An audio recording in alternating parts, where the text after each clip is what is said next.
hello nhắm cho em ta nhắm cho em nhắm cho em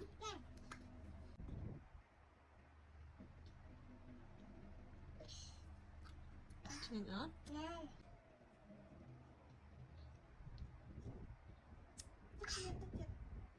ok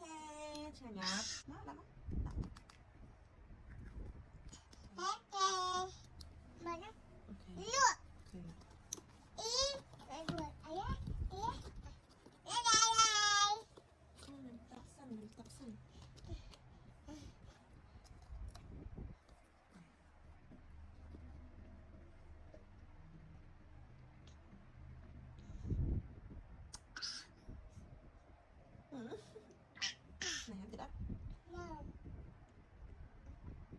đó đó hello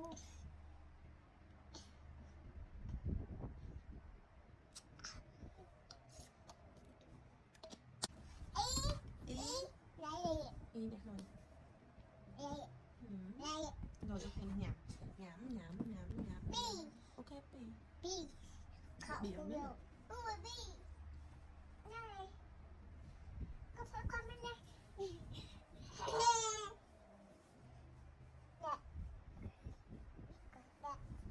chia lên sạc chia lên riêng con thích trời xong át cài một về kênh một nhầm bài xong át cài một tay xa la xong át nó chả xin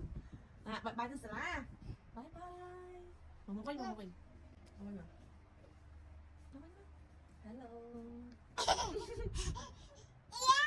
cha ok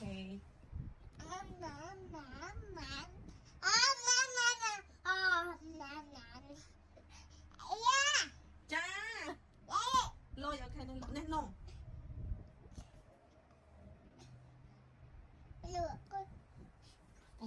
ta thay con cục bông tập thóc khơi này chắc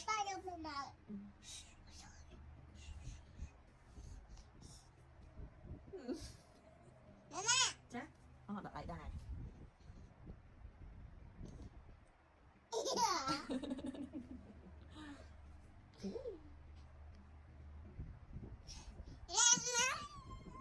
Này, Bro. Group. Chấm dip lia ok bye bye